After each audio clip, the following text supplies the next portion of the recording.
Welcome to Graceful Homeschooling. I'm Emmy Grace, isang homeschooling mompreneur na kumikita habang nasa bahay. I'm also the founder of Papers to Profits course, kung saan tutulungan ko kayo kung paano kayo mag-setup ng home-based printing business at kumita rin habang nasa bahay. So today ay mag-aaralan natin or magre-review tayo ng isang binding machine na pwede nating gamitin sa ating home-based printing business. Ang tawag dito ay W12D. Long overdue na to because maraming mga students ang nagre-request ng review nitong binding machine natin because marami ka nga pwedeng gamitin, no, or gawin na paper projects dito sa binding machine na to. So pag-aralan lang natin or explore lang natin ano ba yung different parts ng ating binding machine, paano ba siya ginagamit, saan bang mga projects siya ginagamit, at kung sulit ba talaga ang W12D na binding machine. So pag-aralan lang natin or explore lang natin yung parts nitong ating binding machine. But before that, papakita ko sa inyo ano ba yung mga pwede natin gamitin dito sa binding machine natin. So, pwede natin siyang gamitan ng loop wire, pwede din natin siyang gamitan ng spiral coil, and also nitong ating plastic ring binder. So, yan yung mga pwedeng gamitin na pang-bind gamit itong binding machine na to. So, now, explore na natin yung different parts ng W12D. So, here's our W12D up close. Makikita nyo dyan yung iba't ibang klaseng parts ng ating binding machine. So, unahin na muna natin ito dito sa pinakababa natin. So, dito, meron ka makikita dyan na mga hooks. So, itong hooks na to ay dito natin ngayon nilalagay itong ating wire or loop wire natin. So, ihang mo lang dito yung ating loop wire para mas madali ka nang magkabit ng iyong paper projects. Para lang din hindi nangangalas-ngalas or kung saan-saan napupunta sa loop wire yung ating paper project. So maganda na nakalagay na siya or nakahang na dito sa ating mga hooks na nandito sa binding machine. And here, on this part naman, ay makikita mo dito yung maximum capacity or yung mga wires or different wires or sizes ng mga wires na ginagamit natin para sa binding machine. Here, merong mga students nagtatanong, gaano po ba laki yung wire na kaya nitong binding machine na to? Well, nandito na yan. Indicated na yan sa ating binding machine. So, meron dyang wire sizes in mm and also in inches. So, yung pinakamaliit na loop wire na pwede natin gamitin dito sa binding machine na to ay yung 4.8, and the maximum naman na loop wire na pwede natin gamitin ay 14.3. Now, kung ang question nyo naman, gaano ba kakapal yung kayang i-bind ng 4.8 na loop wire at 14.3? So, indicated na rin yan dito. So, meron dyan na yung 4.8 mm na loop wire ang kaya nitong maximum binding. Kung ang gamit nyo ay 80 GSM na bond paper ay 15 sheets. Tapos, pag 14.3 naman, ang maximum na kaya nito ay 120 sheets na 80 GSM na bond paper. Meron din kayo makikita dito na maximum punch capacity. So, kung ilan naman na bond paper ang kaya nitong i-punch ng isang punch, no? Meron dito nakalagay na 12 sheets of paper or 2 sheets of PVC corner per time. So, yan yung pwede nyong gamitin or i-punch dito sa ating binding machine. So, on this part, ay makikita nyo na meron kayo ditong mga circle-circle dyan. So, ibig sabihin lang, iyan yung meron kang mga holes dito. And also, ito ay meron siyang 34 holes. So, mapapunch mo yung iyong project ng 34 holes. Okay? Tapos here, ito naman ay ina-adjust ito depende sa size ng project mo. So, pwede mo yung i-adjust. Kung halimbawa A4 ang gamit mo, so pwede mong i-adjust yan sa A4. Tapos, sikipan mo lang yan para hindi ka adjust ng adjust kapag ka nagpa-punch tayo. Now, ang difference lang nito from yung wire binding machine na merong adjustable pins ay sakto lang talaga yung magagamit mo na papel o na size ng paper dito. So, A4 lang siya, A5. Hindi ko pa na-try sa iba pang mga sizes, pero yun lang talaga siya ang kaya lang nitong binding machine natin. So, hindi tayo pwede yung mga nagre-resize na 17 by 23 cm, ganyan. Kasi nga, ang kaya nito ay A4, A5 lang. So, yan. Ito yung ating part na to Now, itong metal rack naman ay, ito yung pinagpapatungan lang kapag kakabit na tayo or maglo-loop wire na tayo. So, para lang pagka nilagay natin yung project natin dyan, meron siyang patungan dito, tapos saka natin siya ipapunch. Para lang din, hindi tayo mahirapan kapag nagpa-punch tayo. So, pwede mo naman yung i-detach pag hindi mo na siya gagamitin. And then, here on this part, ay meron ka din ditong ina-adjust na ganito. So, ito naman ay depende ngayon sa size ng loop wire mo. So, kung halimbawa, ang size ng loop wire na gagamitin mo ay 4.8, itatapat mo lang yan dito sa 4.8 para pag pinul mo yung lever, ay sakto lang yung pagkakaipit doon sa loop wire natin, depende doon sa size ng ating loop wire. So, halimbawa, itong ating project na to, gumamit ako dito ng 14.3 mm na loop wire. I-adjust ko naman ito dito sa 14.3 mm para pag pinunch natin siya, ay sakto lang. So, bilog na bilog yung magiging loop wire natin. So, yan yung function nitong part na to. And then, ito naman ay ito yung pinagkakabitan natin ng loop wire. So, dyan natin ilalagay yung project natin para pagka pinunch natin siya, mako-close natin itong ating loop wire.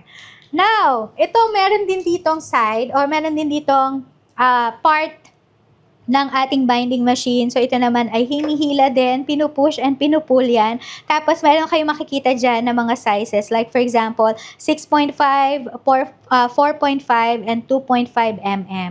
Ito naman ay yung kung ano yung layo ng punch ninyo sa edge ng ating papel. So, ako ang ginagamit ko usually 2.5 mm para lang din hindi ganon kalayo, hindi rin ganon ka lapit sa edge ng ating paper yung mga hole punches natin. And yung pinaka-last part na sometimes nakakalimutan talaga natin ay itong tray na to. So, merong tray dito na hinihila. Tapos, dito lang bumabagsak lahat ng mga na-punch natin na mga papel. Sometimes, hindi nagpa-punch na yung ating binding machine just because punong-puno na ito. So, minsan parang may mga nagtatanong, hindi na po nagpa-punch yung binding machine ko, nasira na po yata. So, make sure lang na na-empty nyo itong tray na to sa likod para lang din magpa-punch pa rin yung ating binding machine. Okay, ngayon, papakita ko sa inyo paano siya ginagamit gamit ang ating A4 size bond paper at A5 size. So, I have here itong ating A4 size na bond paper.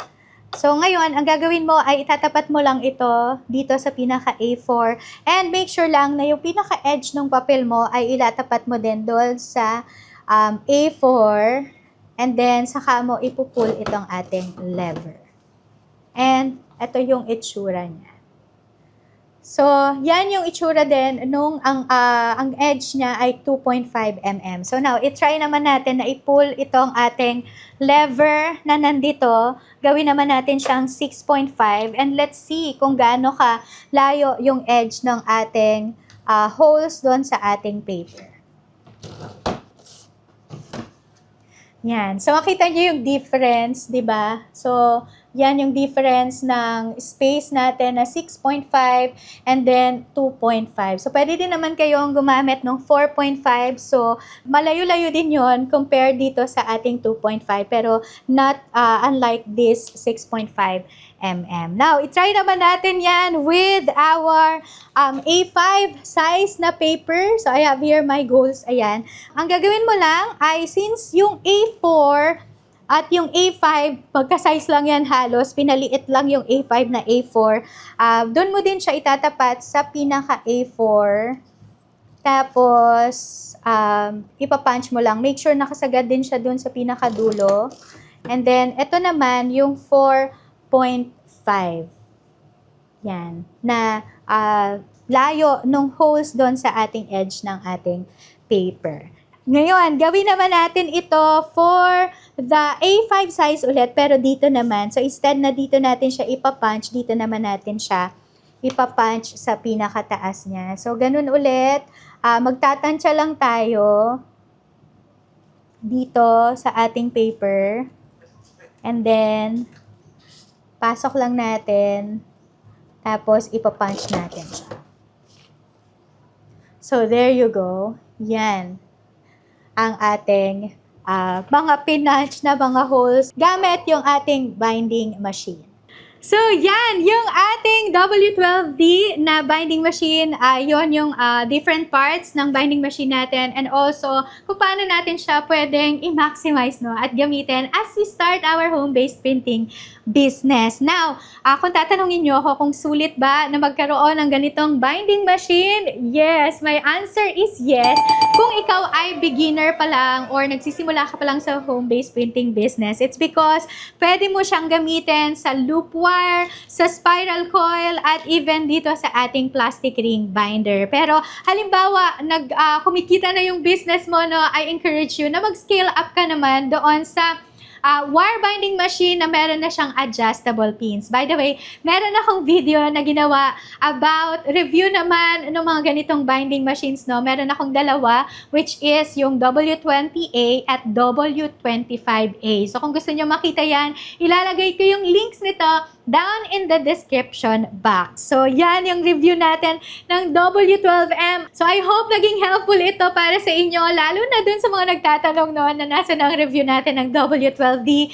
Ito na yung ating video about this. Now, meron pa pala akong sasabihin sa inyo. If you enroll sa Papers to Profits today, you will receive our course book in PDF file. So, ito ay course book na comprehensive guide na rin ito, kung saan makakatulong sa inyo para makapag-set up kayo ng home-based printing business. So, ito yung laman nito. Sabi nga ng mga students na parang ano na to, thesis at business plan sa sobrang pagka-comprehensive niya. So, yan yung course book natin sa Papers to Profits course. But not only this, isa lang ito sa marireceive ninyo ng mga e-books, but also you will receive mini e-books like itong mga to. So, meron tayo dito, how to market and sell with confidence. Paano naman tayo magmamarket ng ating mga paper products. And also, from post to profits, ano naman yung mga gagamitin nating mga captions sa ating mga post para tayo ay makapagbenta, makapag-market, at makapagbenta ng ating mga paper projects or paper products. So, yan yung ating video for today. By the way, bago ko makalimutan, meron akong ginawa dito na project na gamit itong ating binding machine. And here it is. Daily notes ito. So, ito yung ginamit natin para dito, or ito yung ginawa natin dito sa ating binding machine. So, thank you so much for joining me. And I hope na I will see you again on my next videos. God bless everyone, and I will see you around. Bye, everyone!